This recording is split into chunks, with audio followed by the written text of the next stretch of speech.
In my youth, trying to become a magician was very difficult because you didn't have a role model to see on television. And unless some magician came to town, you never saw one. You know, it was not something that happened all the time.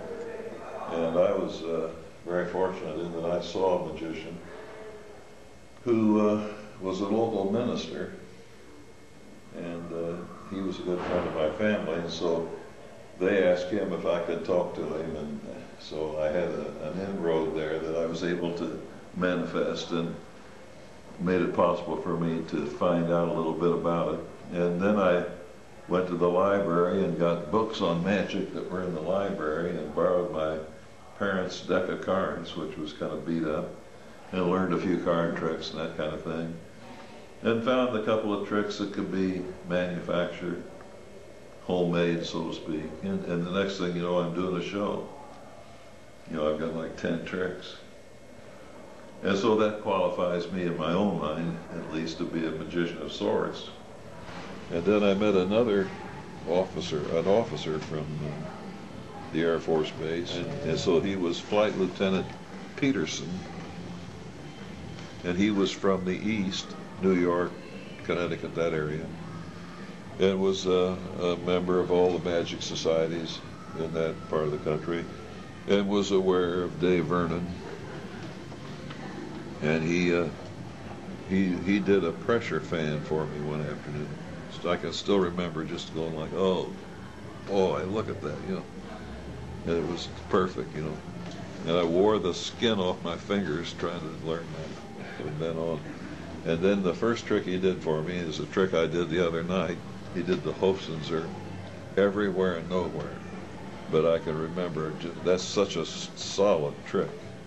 You know, it's a trick that has stood the test of time for hundreds of years. Such a great trick that when he did it, it just absolutely froze me, you know. And I thought, I've got to do that trick. That is.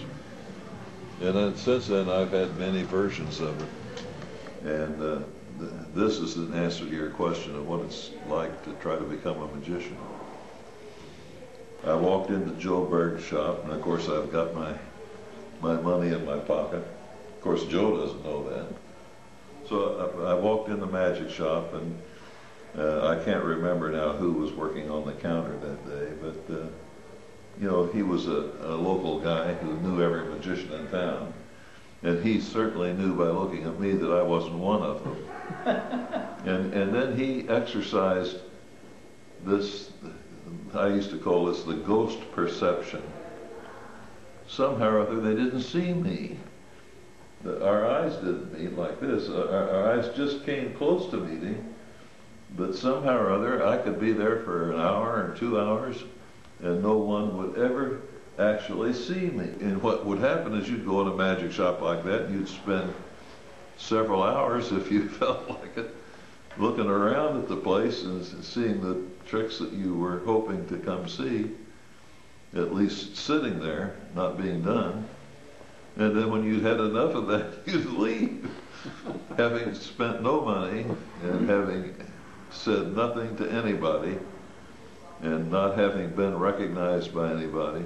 The invisible boy. Yeah, it was really something. And I know many other young magicians at the time who had similar experiences, going in a magic shop and never being seen. And I used to think, wouldn't it be funny if I went in there someday and said, I'd like to buy that trick that makes me invisible. They probably wouldn't have experienced any humor at all in that. But that's what it was like. You know, you more or less had to do it on your own. And the other, when you finally did meet another magician, the chances are he would be very, very close with any conversation about magic. He wouldn't tell you anything about any trick or any, you just clam up. So getting encouragement and getting knowledge on the subject and things like that were not easy to come by in those days. as you say, today it's really simple. You just sign up and you're on. And you would think, if this were universally true, and I'm assuming it was from reports, that no one could ever become a magician, because you had no way of getting information. Now, as I say, I kind of beat that by being at least intelligent enough to go to the library, where I assumed they had books, and they did have some books. And so at a fairly early stage in my life, I discovered that there were some books that seemed to be particularly worthwhile studying, and one of them was Erdnase, Expert at the Card Table. And that's not an easy book to read, because it was written in the vernacular of the turn of the century. And it's just not easy to look at the printed page and immediately soak up all the information. But I did manage to read that book, several times. When you say, I read Erdnase, well, how many times did you read it? Because you couldn't get much out of it the first time. So I read Erdnase, 10 times, 20 times, I don't know. I just kept reading it. And so when I finally met a real magician, and when I say a real magician, I'm talking about Charlie Miller, a guy who's read all this and is well versed on every part of it, which was not true of many of the people you'd meet. At least I was smart enough to figure out that I was talking to a real magician, and when I started talking with him, he could sense that I had read these things. A light didn't come on and a sign says, Harry has read the following books. It wasn't anything like that, but he could feel the energy that I was putting out, which could only have certain characteristics if I were well read on the subject. And so, in order to get more knowledge, you had to have enough knowledge to be able to get yourself in this position where the person you're talking to knows you're not kidding around, he knows you're not faking it, he knows you're for real, and so on. And so when I met a number of these people, they immediately talked to me in terms of Erdnase and Sachs, Sleight of Hand, and the common books of that period that were the better sleight of hand conjuring kinds of books.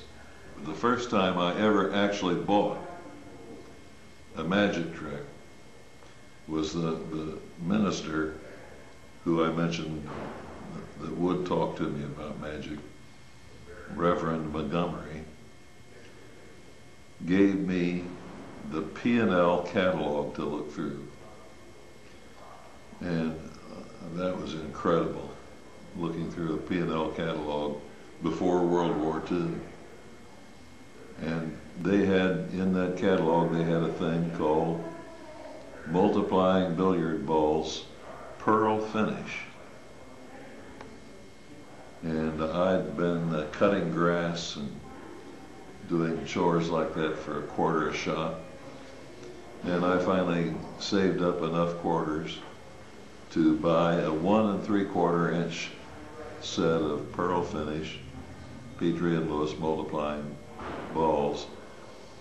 And they were like, $3 or something, $2.95, somewhere in that vicinity. And I still have them. Another local dealer sold me an egg bag at about that time. It was an Adams egg bag with a wooden egg. So those two tricks were in my repertoire early on, and I still do them today.